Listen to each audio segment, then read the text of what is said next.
market where is cinema? Why do we have directors creating their own stories or borrowing ideas from there, where we actually have so many organic? Yeah, we have, you know, such a legacy of you know, literary works that we must tap into. But I do think increasingly people are filming books, novels. So, but I don't know why it hasn't caught on as a trend. I would think it's a much easier route to take than, you know, actually put in the effort yourself to you know, write a story. But it's interesting to know that a lot of book rights are now being bought, and people are, yeah. So I think it's a good time now. No, it's true. Like, I have my friends Ravi Subramanian, Mahendra Jakar. Their books have been bought. Their rights have been bought for things. Mike is there, Rekha. Both they are like creating such great kind of movies. You know. So thank you very much for coming here anyway.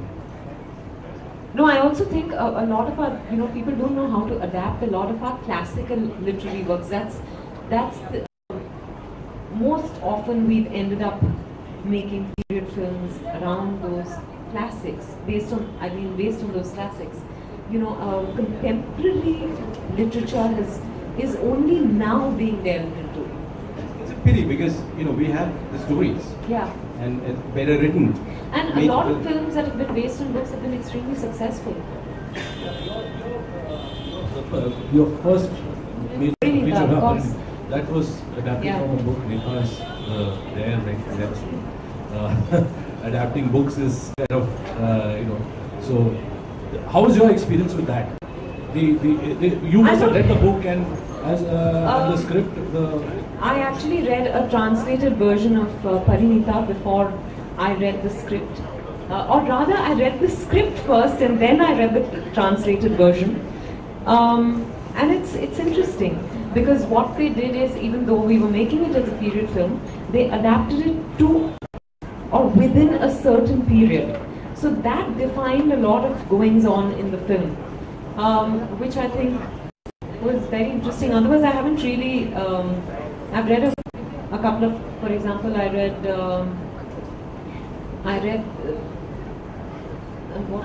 5 Point Someone before it got made into a book. So, you know. I'm just kidding. Yeah. So that's the only experience as far as reading a book and then seeing it translate into script.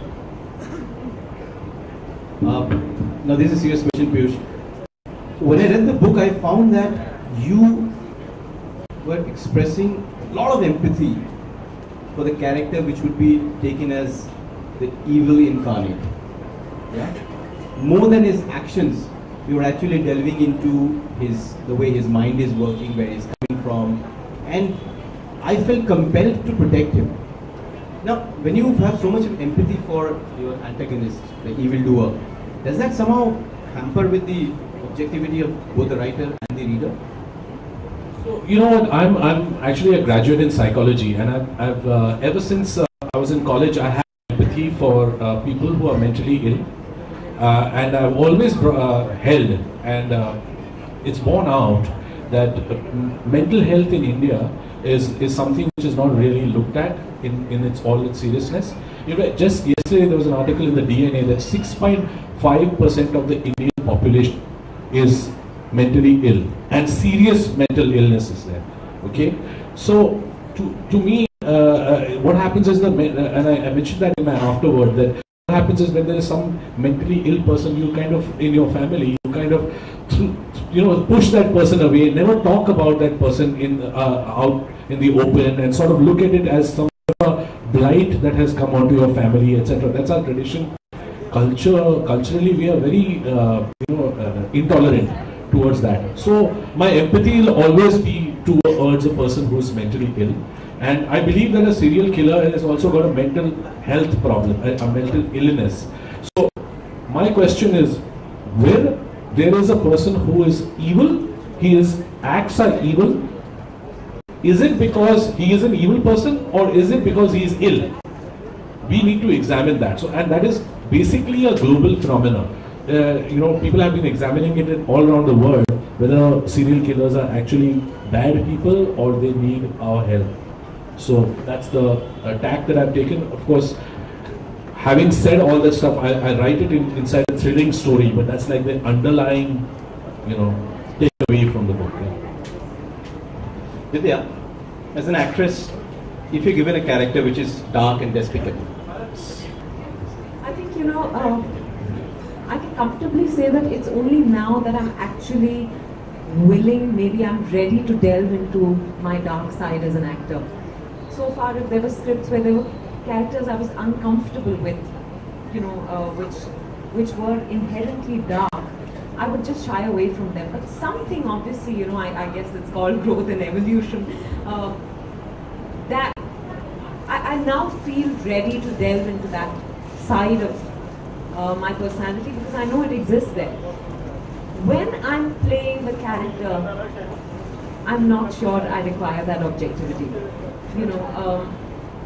I haven't played that kind of dark character so far, so I don't know how, I really work within that. But having said that, with every other character, when I'm really playing a character, I'm really invested in her. At that time, I really believe in everything that she does. So I lack objectivity at that time, which I think is fine. That's the hallmark of a good as long as when I come back home, I know that, if I'm playing a serial killer, I'm not going to... yeah.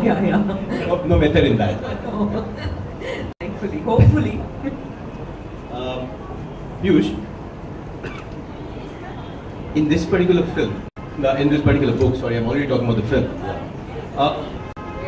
You yourself admitted through one of the characters that the genre of serial killing fiction or the idea of a serial killer is not taken very seriously in India, in the Indian context.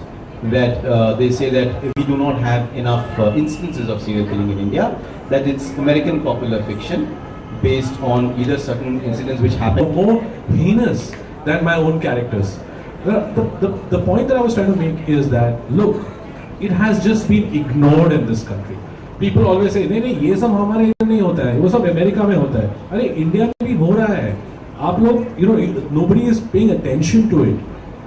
The police don't have the forensic knowledge or let's say the forensic bent of mind to kind of map how to catch a serial killer and sort of see where similar modus operandi is, Like in the case of, I'll just cite a case, there is a person in Bangalore called Cyanide Mohan who killed 12 women at the same bus stop in Mysore.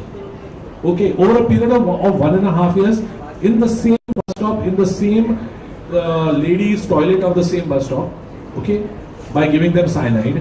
But the police never put it together that there was a serial killer. 12. So the point is that nobody can, here the detection is very loose, and therefore my idea was also to bring out how Cyanide Mallika was a serial killer. The Gavit sisters, who are not mentioned in my book, but there are Gavit sisters in Pune who were serial killers. So there have been a case of a few women, but mostly it's a male domain. So we're coming to the end of our preview session.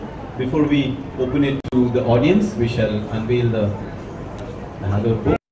Yeah, actually, can we have the Q&A before? If there's any questions before. Vidya, please be seated. Okay. You also studied Raman Raghav, who's supposed to be the biggest serial killer. Yeah, I have actually. So there's a film also done by Sri Ram, Sridhar Raghavan. Yeah, Sri Ram actually. Yeah, he did it's a diploma film which he did long back. Yeah, I saw that. Yeah, I did study that, and so he's the more known serial killer of that thing. And Otto Shankar, and there are a few others, the Beer Man, the Stone Man and stuff like that. They have it. Stone Man is, but mine was like a very unique serial killer. Completely fictional. Yeah, mine was. Okay. One more question. I'll ask a question. There's a very important reason why I have, but I cannot reveal it to you. You'll have to read the book to understand why I have used that title. And it's very important, very important. Thank you for asking. Ravi? Ravi Subramanian, best-selling author. Mic in the front, please. He would like to ask a question. He's always asked questions. Thank you, Ravi, for joining us this evening. Thank you. Piyush, a couple of questions, quick ones. One, it's a very intriguing cover. And who's the model and what I don't know. It was done by the designer in Delhi in conjunction with me. So, it's fabulous. And two, is it a part of a series or is this a standalone book? if it does well, then it will become a series. And No, are it's you standalone. planning to shift genres after this, or you can? No, I'm planning to make a movie. यार अभी वो बहुत हो गया. 4 किताब लिख दिया. अभी film बनाऊंगा उसके बाद next book. But you have a contract with Westland, right? Yeah, my next book is also there. So I've done that already. So This last line in of the- yours can be expunged from the conversation. Thank you very much. We'll have to wrap up the Q&A. You can catch up 1:1 later. Now with, we're just going to open the book and we're going to have the unwrapping and unveiling of the covers to present to you. Raakshas India